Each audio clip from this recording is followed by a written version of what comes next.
ಈಗಾಗಲೇ ಉತ್ತರ ಭಾರತದಲ್ಲಿ ತಮ್ಮ ಹಿಡಿತವನ್ನು ಸಾಧಿಸಿರ್ತಕ್ಕಂಥ ರಾಷ್ಟ್ರೀಯ ಬಿಜೆಪಿ ನಾಯಕರು ದಕ್ಷಿಣದ ಕಡೆಗೆ ತಮ್ಮ ಗಮನವನ್ನು ಕೇಂದ್ರೀಕರಿಸಿದ್ರು.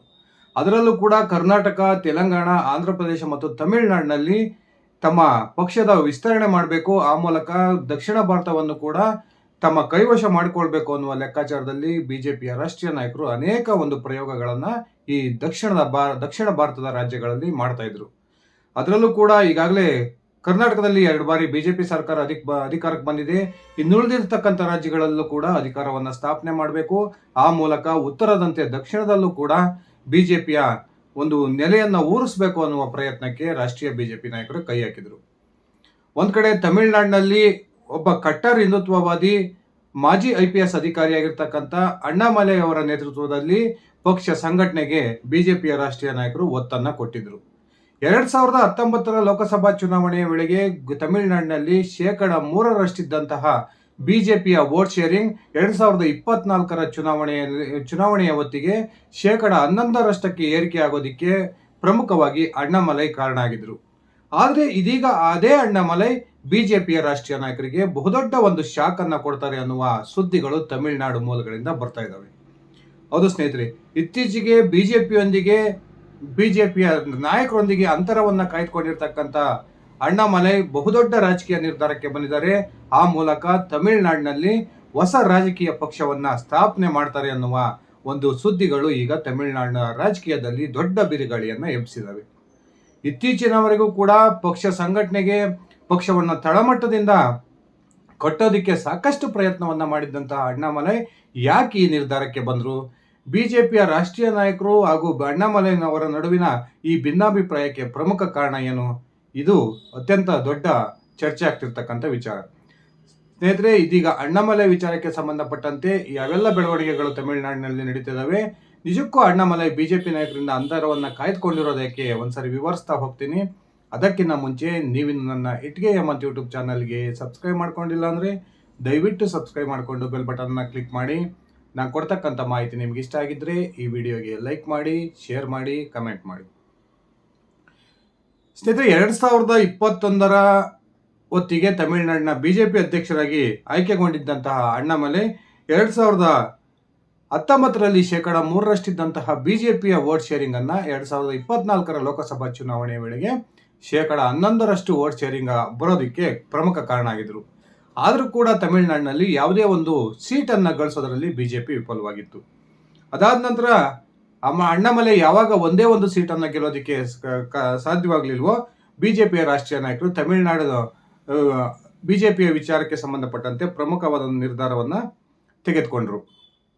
ಬಿಜೆಪಿಗೆ ಹೊಸ ಅಧ್ಯಕ್ಷರನ್ನ ನೇಮಕ ಮಾಡತಕ್ಕಂಥ ಒಂದು ಪ್ರಯತ್ನವನ್ನ ಬಿಜೆಪಿ ರಾಷ್ಟ್ರೀಯ ನಾಯಕರು ಮಾಡಿದರು. ಅದಲ್ಲದೆ ಲೋಕಸಭಾ ಚುನಾವಣೆಯ ನಂತರ ಬಿಜೆಪಿ ಒಂದು ಮಹತ್ವದ ನಿರ್ಧಾರಕ್ಕೆ ಬರುತ್ತೆ. ಮುಂಬರ್ತಕ್ಕಂಥ ತಮಿಳುನಾಡು ವಿಧಾನಸಭಾ ಚುನಾವಣೆಯಲ್ಲಿ AIADMK ನಾವು ಮೈತ್ರಿಯನ್ನ ಮಾಡಿಕೊಂಡು ಚುನಾವಣೆಯನ್ನು ಎದುರಿಸ್ತೀವಿ ಅನ್ನುವ ಒಂದು ಘೋಷಣೆಯನ್ನ ಬಿಜೆಪಿ ರಾಷ್ಟ್ರೀಯ ನಾಯಕರು ಮಾಡ್ತಾರೆ. ಮೊದಲಿಂದನೂ ಕೂಡ AIADMK ಮೈತ್ರಿಯನ್ನ ಅಣ್ಣಾಮಲೈ ಬಹಿರಂಗವಾಗಿ ವಿರೋಧಿಸ್ತಾ ಬರ್ತಾ ಇರ್ತಾರೆ. ಕೊನೆಗೆ ಯಾವಾಗ ಬಿಜೆಪಿ ರಾಷ್ಟ್ರೀಯ ನಾಯಕರಿಂದ ಈ ರೀತಿಯ ಒಂದು ಘೋಷಣೆ ಬಂತೋ ಅದಾದ ನಂತರ ತಮಿಳುನಾಡಿನ ಬಿಜೆಪಿ ರಾಜ್ಯಾಧ್ಯಕ್ಷ ಸ್ಥಾನಕ್ಕೆ ಅಣ್ಣಾಮಲೈ ತಮ್ಮ ರಾಜೀನಾಮೆಯನ್ನ ಕೊಡ್ತಾರೆ. ಆ ಮೂಲಕ ಬಿಜೆಪಿ ರಾಷ್ಟ್ರೀಯ ನಾಯಕರಿಂದ ಅಂತರವನ್ನ ಕಾಯ್ದುಕೊಳ್ತಾರೆ. ಕೊನೆಗೆ ಬಿಜೆಪಿಯ ರಾಷ್ಟ್ರೀಯ ನಾಯಕರು ಅನಿವಾರ್ಯವಾಗಿ ಅಣ್ಣಾಮಲೈ ರಾಜೀನಾಮೆ ಕೊಟ್ಟಂತಹ ಸ್ಥಾನಕ್ಕೆ ನೈನಾರ್ ನಾಗೇಂದ್ರನ್ ಅವರನ್ನ ರಾಜ್ಯಾಧ್ಯಕ್ಷರನ್ನಾಗಿ ನೇಮಕ ಮಾಡ್ತಾರೆ. ಈ ಒಂದು ಯಾವಾಗ ಬಿಜೆಪಿ ರಾಜ್ಯಾಧ್ಯಕ್ಷರನ್ನಾಗಿ ನೈನಾರ್ ನಾಗೇಂದ್ರ ಅವರನ್ನ ಬಿಜೆಪಿ ರಾಷ್ಟ್ರೀಯ ನಾಯಕರು ನೇಮಕ ಮಾಡ್ತಾರೋ ಅದಾದ ನಂತರ ಅಣ್ಣಾಮಲೈ ಅವರನ್ನ ರಾಷ್ಟ್ರ ಮಟ್ಟದ ರಾಜಕಾರಣಕ್ಕೆ ತೆಗೆದುಕೊಂಡು ಹೋಗಬೇಕು. ಆ ಮೂಲಕ ದಕ್ಷಿಣದ ರಾಜ್ಯಗಳ ಜವಾಬ್ದಾರಿಯನ್ನ ಅಣ್ಣಾಮಲೈ ಅವರಿಗೆ ಕೊಡಬೇಕು ಅನ್ನುವ ಲೆಕ್ಕಾಚಾರದಲ್ಲಿ ಬಿಜೆಪಿ ರಾಷ್ಟ್ರೀಯ ನಾಯಕರು ಇರ್ತಾರೆ. ಆದರೆ ಬಿಜೆಪಿಯಿಂದ ದಿನದಿಂದ ದಿನಕ್ಕೆ ಅಂತರವನ್ನ ಕಾಯ್ಕೊಳ್ತಾ ಬಂದಂತಹ ಅಣ್ಣಾಮಲೈ ಬಿಜೆಪಿಯ ರಾಷ್ಟ್ರೀಯ ನಾಯಕರ ಸಂಪರ್ಕದಿಂದ ಸಂಪೂರ್ಣವಾಗಿ ದೂರ ಆಗ್ತಾರೆ. ಇದೀಗ ತಮಿಳುನಾಡು ವಿಧಾನಸಭಾ ಚುನಾವಣೆಗೆ ಇನ್ನೇನು ಕ್ಷಣಗಣನೆ ಆರಂಭವಾಗಿದೆ. 2026 ಒಂದು ಆರಂಭಕ್ಕೆ ತಮಿಳುನಾಡಿನ ವಿಧಾನಸಭಾ ಚುನಾವಣೆ ನಡೆಯುತ್ತೆ. ಇದೇ ಸಂದರ್ಭದಲ್ಲಿ ಅಣ್ಣಾಮಲೈ ಬಿಜೆಪಿಯಿಂದ ಹೊರಗೆ ಬಂದು ಹೊಸ ಪಕ್ಷ ಕಟ್ತಾರೆ ಅನ್ನುವ ಒಂದು ದೊಡ್ಡ ಸುದ್ದಿ ತಮಿಳುನಾಡಿನಲ್ಲಿ ಹರಿದಾಡ್ತಾ ಇದೆ. ಇದಕ್ಕೆ ಪುಷ್ಟಿ ಕೊಡೋ ರೀತಿಯಲ್ಲಿ ಅಣ್ಣಾಮಲೈ ಇತ್ತೀಚೆಗೆ ಅಲ್ಲಿನ ಕೆಲವೊಂದಿಷ್ಟು ರಾಜಕೀಯ ನಾಯಕರನ್ನ ಭೇಟಿಯಾಗಿರ್ತಕ್ಕಂಥದ್ದು ಕೂಡ ಪ್ರಮುಖ ಕಾರಣ ಅಂತಾನೆ ಹೇಳಲಾಗ್ತಾ ಇದೆ. ಅಣ್ಣಾಮಲೈ ಪದೇ ಪದೇ AIADMKಯ ವಿರುದ್ಧ ವಾಗ್ದಾಳಿಯನ್ನು ನಡೆಸ್ತಾ ಇದ್ರು. ಆ ನಾಯಕತ್ವದ ವಿರುದ್ಧ ವಾಗ್ದಾಳಿಯನ್ನು ನಡೆಸ್ತಾ ಇದ್ರು. ಬಿಜೆಪಿ ಸ್ವತಂತ್ರವಾಗಿ ಸ್ಪರ್ಧೆ ಮಾಡಬೇಕು ಅನ್ನುವ ಒಂದು ಮಹತ್ವದ ಇಂಗಿತವನ್ನ ಅಣ್ಣಾಮಲೈ ಹೊಂದಿದ್ರು. ಆದರೆ ತಮಿಳುನಾಡಿನ ಬಿಜೆಪಿಯ ಪರಿಸ್ಥಿತಿಯ ಒಂದು ಲೆಕ್ಕಾಚಾರ ರಾಷ್ಟ್ರೀಯ ಬಿಜೆಪಿ ನಾಯಕರಿಗೆ ಗೊತ್ತಿತ್ತು. ಯಾವುದೇ ಕಾರಣಕ್ಕೂ ಬಿಜೆಪಿ ಅಲ್ಲಿ ಸ್ವತಂತ್ರವಾಗಿ ಸ್ಪರ್ಧೆ ಮಾಡಿದರೆ ಅಲ್ಲಿ ಸೀಟನ್ನು ಗೆಲ್ಲೋದಕ್ಕೆ ಸಾಧ್ಯವಿಲ್ಲ. ಅನಿವಾರ್ಯವಾಗಿ AIADMK ಯೊಂದಿಗೆ ಮೈತ್ರಿ ಮಾಡಿಕೊಂಡ್ರಷ್ಟೇ ನಾವು ಏನಾದರೂ ಒಂದಿಷ್ಟು ಸ್ಥಾನಗಳನ್ನು ಪಡಿಬೋದು ಅನ್ನುವ ಲೆಕ್ಕಾಚಾರದಲ್ಲಿ ರಾಷ್ಟ್ರೀಯ ಬಿಜೆಪಿ ನಾಯಕರು ಮೈತ್ರಿಯೊಂದಿಗೆ ಚುನಾವಣೆಯನ್ನು ಎದುರಿಸೋದಕ್ಕೆ ಈಗಾಗಲೇ ಸಂಪೂರ್ಣ ತಯಾರಿಯನ್ನು ಮಾಡ್ಕೊಳ್ತಿದ್ದಾರೆ. ಈ ಒಂದು ರಾಷ್ಟ್ರೀಯ ನಾಯಕರ ನಿರ್ಧಾರ ಅಣ್ಣಾಮಲೈ ಅವರಿಗೆ ಸರಿಯಾದಂತೆ ಕಂಡು ಬರ್ತಾ ಇಲ್ಲ. ಆ ಕಾರಣಕ್ಕೆ ಅಣ್ಣಾಮಲೈ ಇದೀಗ ಹೊಸ ಪಕ್ಷವನ್ನು ಕಟ್ಟೋ ತಯಾರಿಯನ್ನ ಮಾಡ್ಕೊಳ್ತಿದ್ದಾರೆ. ಆ ಮೂಲಕ ಮುಂದಿನ ಚುನಾವಣೆಯಲ್ಲಿ ಬಿಜೆಪಿಗೆ ಬಹುದೊಡ್ಡ ಹೊಡೆತವನ್ನ ಕೊಡ್ತಾರೆ ಅನ್ನುವ ಒಂದು ಲೆಕ್ಕಾಚಾರಗಳ ಮಾತುಗಳು ಈಗ ತಮಿಳುನಾಡಿನಾದ್ಯಂತ ಕೇಳಿ ಬರ್ತಾ ಇದಾವೆ. ಈ ಅಣ್ಣಾಮಲೈ ಹೊಸ ಪಕ್ಷ ಕಟ್ತಾರೆ, ಬಿಜೆಪಿಯಿಂದ ಹೊರಗೆ ಬರ್ತಾರೆ ಅನ್ನೋದರ ಕುರಿತು ಅಣ್ಣಾಮಲೈ ಇವತ್ತವರೆಗೂ ಕೂಡ ಯಾವುದೇ ಒಂದು ಅಧಿಕೃತ ಹೇಳಿಕೆಯನ್ನ ಕೊಟ್ಟಿಲ್ಲ. ಆದ್ರೆ ಇತ್ತೀಚೆಗೆ ತಮಿಳುನಾಡಿನ ಸೂಪರ್ ಸ್ಟಾರ್ ರಜನಿಕಾಂತ್ ಅವರೊಂದಿಗೆ ಸಾಕಷ್ಟು ಸಭೆಗಳನ್ನು ಅಣ್ಣಾಮಲೈ ನಡೆಸಿದ್ದಾರೆ. ಅದಲ್ಲದೆ ವಿಜಯ್ ಅವರ TVK ಪಕ್ಷ ಮತ್ತು TTD ದಿನಕರನ್ ಅವರ AMMK ಜೊತೆಯೂ ಕೂಡ ಸಾಕಷ್ಟು ಮಾತುಕತೆಗಳನ್ನು ಅಣ್ಣಾಮಲೈ ನಡೆಸಿರ್ತಕ್ಕಂಥದ್ದು. ಅಣ್ಣಾಮಲೈ ಬಹುತೇಕ ಬಿಜೆಪಿಯನ್ನು ತೊರೆದು ಹೊಸ ಪಕ್ಷವನ್ನು ಕಟ್ಟೋದ್ರ ಮೂಲಕ ದಳಪತಿ ವಿಜಯ್ ಅವರ TVK ಹಾಗೂ TTV ದಿನಕರನ್ ಅವರ AMMK ಯೊಂದಿಗೆ ಮುಂದಿನ ಚುನಾವಣೆಯಲ್ಲಿ ಮೈತ್ರಿಯನ್ನ ಮಾಡಿಕೊಂಡು ಚುನಾವಣೆಯನ್ನು ಎದುರಿಸಬಹುದು ಅನ್ನುವ ಮಾತುಗಳು ಈಗ ತಮಿಳುನಾಡು ರಾಜಕೀಯದಲ್ಲಿ ಬಹುದೊಡ್ಡ ಮಟ್ಟದಲ್ಲಿ ಚರ್ಚೆ ಆಗ್ತಿದ್ದಾವೆ. ಈ ಪ್ರಧಾನಮಂತ್ರಿ ಆಗಿರ್ತಕ್ಕಂಥ ನರೇಂದ್ರ ಮೋದಿ ಅವರ ಕಟ್ಟ ಶಿಷ್ಯನಾಗಿರ್ತಕ್ಕಂಥ ಅಣ್ಣಾಮಲೈ ಇವತ್ತವರೆಗೂ ಕೂಡ ನರೇಂದ್ರ ಮೋದಿ ಮತ್ತು ಅಮಿತ್ ಶಾ ಅವರ ಮಾತುಗಳನ್ನು ತೆಗೆದಾಕಿರಲಿಲ್ಲ. ಆದರೆ ಇದೀಗ ಅಣ್ಣಾಮಲೈ ಮಹತ್ವದ ನಿರ್ಧಾರಕ್ಕೆ ಬಂದಿದ್ದಾರೆ. ಆ ಮೂಲಕ ಬಿಜೆಪಿಗೆ ಕೈ ಕೊಡಬಹುದು ಅನ್ನುವ ಮಾತುಗಳು ಕೇಳಿ ಬರ್ತಾ ಇದ್ರು ಕೂಡ ಬಿಜೆಪಿಯ ರಾಷ್ಟ್ರೀಯ ಸಂಘಟನಾ ಪ್ರಧಾನ ಕಾರ್ಯದರ್ಶಿ ಆಗಿರ್ತಕ್ಕಂಥ BL ಸಂತೋಷ್ ಅವರು ಅಣ್ಣಾಮಲೈ ಅವರನ್ನ ಬಿಜೆಪಿಯಲ್ಲೇ ಉಳಿಸ್ಕೊಳ್ತಕ್ಕಂಥ ಪ್ರಯತ್ನಕ್ಕೆ ಕೈ ಹಾಕಿದ್ದಾರೆ. ಆ ಮೂಲಕ ಈಗಾಗಲೇ ಅಣ್ಣಾಮಲೈ ಅವರೊಂದಿಗೆ 2-3 ಸುತ್ತಿನ ಮಾತುಕತೆಗಳನ್ನು ಕೂಡ ಈ BL ಸಂತೋಷ್ ಅವರು ನಡೆಸಿದ್ದಾರೆ ಅನ್ನುವ ಮಾತುಗಳು ಕೇಳಿ ಬರ್ತಾ ಇದಾವೆ. ಆದರೆ ಇದುವರೆಗೂ ಕೂಡ ಅಧಿಕೃತವಾಗಿ ಅಣ್ಣಾಮಲೈ ತಾನು ಬಿಜೆಪಿಯನ್ನು ತೊರೆತೀನಿ, ಹೊಸ ಪಕ್ಷವನ್ನು ಕಟ್ತೀನಿ ಎನ್ನುವ ಯಾವುದೇ ಒಂದು ಹೇಳಿಕೆಯನ್ನ ಕೊಟ್ಟಿಲ್ಲ.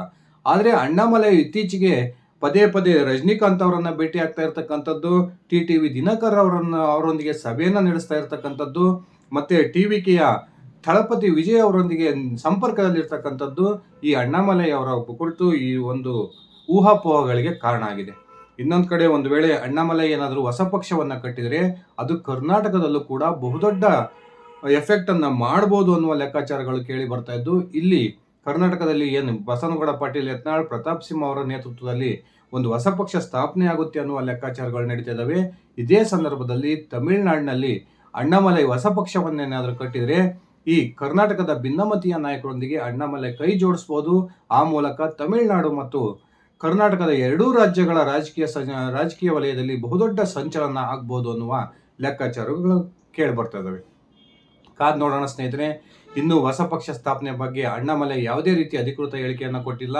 ಇದು ಅಲ್ಲಿರ್ತಕ್ಕಂಥ ರಾಜಕೀಯ ವಿಶ್ಲೇಷಕರ ಒಂದು ಊಹಾಪೋಹದ ಹೇಳಿಕೆಗಳಷ್ಟೇ. ಇನ್ನು ತಮಿಳುನಾಡು ಚುನಾವಣೆಗೆ 4-5 ತಿಂಗಳು ಸಮಯಾವಕಾಶ ಇದೆ. ಈ ಒಂದು ಅವಧಿಯಲ್ಲಿ ತಮಿಳುನಾಡು ರಾಜಕೀಯದಲ್ಲಿ ಏನೆಲ್ಲ ಬದಲಾವಣೆಗಳಾಗ್ಬೋದು ಅನ್ನೋದನ್ನ ಕಾದ್ ನೋಡೋಣ. ಇದರ ಕುರಿತು ನಿಮ್ಮ ವೈಯಕ್ತಿಕ ಅಭಿಪ್ರಾಯವನ್ನು ಕಮೆಂಟ್ ಮಾಡಿ. ನಿಜಕ್ಕೂ ಬಿಜೆಪಿಯನ್ನು ತೊರೆದು ಅಣ್ಣಾಮಲೈ ಹೊಸ ಪಕ್ಷವನ್ನು ಕಟ್ತಾರ? ಆ ಮೂಲಕ ಬಿಜೆಪಿಯ ದಕ್ಷಿಣ ಭಾರತ ಸಾಮ್ರಾಜ್ಯ ವಿಸ್ತರಣೆಯ ಕನಸು ನುಚ್ಚು ನೂರಾಗುತ್ತಾ? ದಯವಿಟ್ಟು ಕಮೆಂಟ್ ಮಾಡಿ. ಇದಿಷ್ಟಾಗಿತ್ತು ನನ್ನ ಇವತ್ತಿನ ಈ ವಿಡಿಯೋ. ನಾನು ಕೊಟ್ಟಿರ್ತಕ್ಕಂಥ ಮಾಹಿತಿ ನಿಮ್ಗೆ ಇಷ್ಟ ಆಗಿದ್ದರೆ ಈ ವಿಡಿಯೋಗೆ ಲೈಕ್ ಮಾಡಿ, ಶೇರ್ ಮಾಡಿ, ಕಮೆಂಟ್ ಮಾಡಿ. ನೀವಿನ್ನು ನನ್ನ ಇಟ್ಗೆ ಹೇಮಂತ್ ಯೂಟ್ಯೂಬ್ ಚಾನಲ್ಗೆ ಸಬ್ಸ್ಕ್ರೈಬ್ ಮಾಡ್ಕೊಂಡಿಲ್ಲ ಅಂದರೆ ದಯವಿಟ್ಟು ಸಬ್ಸ್ಕ್ರೈಬ್ ಮಾಡಿಕೊಂಡು ಬೆಲ್ ಬಟನ್ನ ಕ್ಲಿಕ್ ಮಾಡಿ. ಧನ್ಯವಾದಗಳು ಸ್ನೇಹಿತರೆ. ಶುಭ ದಿನ.